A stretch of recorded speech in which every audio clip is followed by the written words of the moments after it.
E vamos então iniciar a nossa ordem do dia para a apresentação do projeto de lei do Chega. Tem a palavra o Sr. Deputado André Ventura. Senhor Presidente, senhores deputados, hoje, ao fim de algumas vezes e alguns anos, o enriquecimento ilícito volta a ser discutido nesta Casa. Após um conjunto de tentativas falhadas, quase sempre boicotadas pelo Partido Socialista, o enriquecimento ilícito chega novamente à Casa da Democracia. O enriquecimento ilícito ou a indignação de um país inteiro, que olha cada vez mais para os seus representantes, para aqueles que acumulam riqueza e para os seus mandatários com enorme desconfiança. O enriquecimento ilícito não é a única forma de combate à corrupção, mas é uma forma importante de combate à corrupção. O enriquecimento ilícito não é a única ferramenta de luta contra o mal endémico que destrói o tecido social português, envergonha os portugueses e afasta eleitos e eleitores e afasta as pessoas cada vez mais do nosso sistema político. Mas o enriquecimento ilícito tornou-se numa mancha tremenda sobre a nossa sociedade. Quem não viu e quem não podia ver, há uns meses atrás, um ex-primeiro-ministro ser lavado completamente perante o olhar atónito de um país que via hora após hora e minuto após minuto, milhões serem completamente escondidos, lavados, ocultados ou justificados perante a indignação de um país inteiro. Quando discutimos o enriquecimento ilícito, devemos saber que esta Câmara já o fez várias vezes. Algumas com a oposição, outras com a oposição do Tribunal Constitucional nas várias vezes que se pronunciou sobre isto. Mas que ninguém tenha dúvidas. Representante do povo só há um. São os que aqui estão sentados a decidir. Representante do povo e guardiães da Constituição só há um. Aqueles para quem a Constituição serve e que devem, eles próprios, ser o referencial dessa Constituição. Nenhuma autoridade há nesta terra ou noutra acima do povo português que decide soberanamente o seu futuro. A corrupção custa-nos 21 milhões de euros por ano. Podíamos dizer que quase 10% da riqueza criada em Portugal se perde no mar tremendo e incrível da corrupção que temos em Portugal. Mas se estes dados nos devem perturbar e nos devem levar a pensar o que é que podemos fazer para transformar este país num país melhor, não devemos esquecer os últimos dados de que dispomos e que são factos para quem tanto gosta desses factos. 88% dos portugueses acredita que o governo é corrupto ou que há corrupção dentro do governo. 88%. 41% têm a percepção de que a corrupção aumentou nos últimos meses em Portugal. 60% diz que o combate à corrupção é ineficiente. E isto é importante sabermos, quando estamos a dias de o Governo vir a esta Casa propor uma nova estratégia contra a corrupção em que o enriquecimento ilícito fica completamente fora da equação. E isto é importante quando o Governo prometeu uma grande estratégia de luta contra a corrupção, mas vem a esta Casa nos próximos dias defender aquilo que é tudo o seu contrário, que é perdoar os corruptos se o confessarem.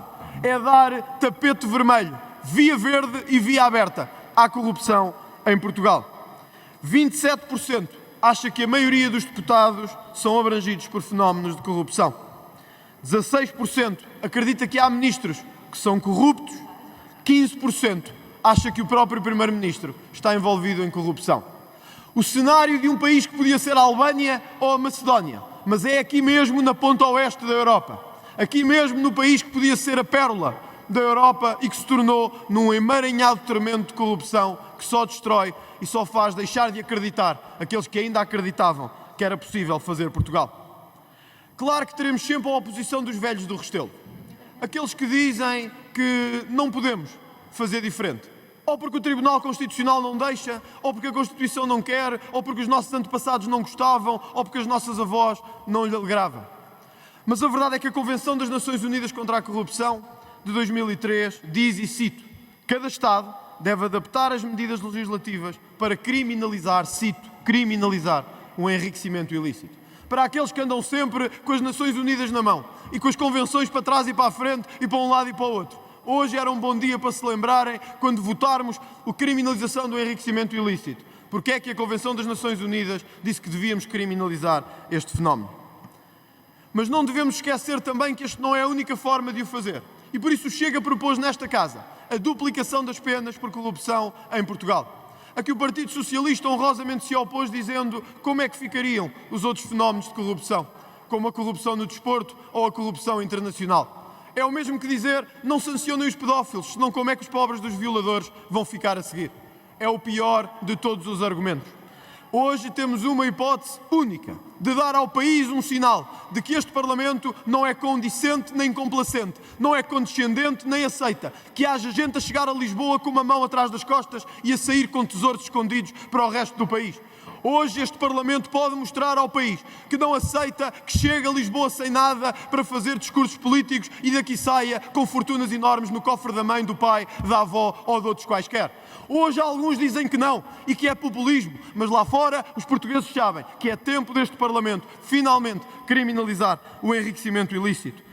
Olhamos para o que dizem os jornais e vejam como nos envergonha coisas destas. Entram pobres e saem ricos. Será possível condenar políticos em Portugal?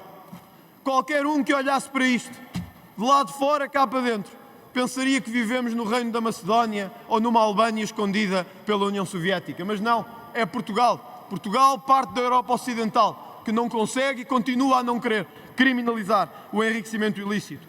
Outros dizem-nos que esta é a história de como este Parlamento nunca conseguiu ter um consenso. E só isso devia nos fazer parar para pensar hoje como é que chegamos a acordo com tanta coisa e não conseguimos chegar a acordo para criminalizar aqueles que vivem à conta do dinheiro dos portugueses, que vivem ocultando o rendimento aos portugueses e que vivem a roubar dinheiro que é de todos e que devia ser de todos distribuído. Hoje este Parlamento tem uma oportunidade única para o fazer. Queria terminar esta intervenção, Sr. Presidente, deixando claro aquilo que é o meu sentimento. Nós sabemos que o Tribunal Constitucional já por 2 vezes aferiu propostas semelhantes a esta. Sabemos também que o Tribunal Constitucional tem a função única de salvaguardar a Constituição. Mas também sabemos que somos nós os mandatários desse povo português. E também sabemos que não podemos ceder naquilo que é o objetivo essencial de criminalizar o enriquecimento ilícito.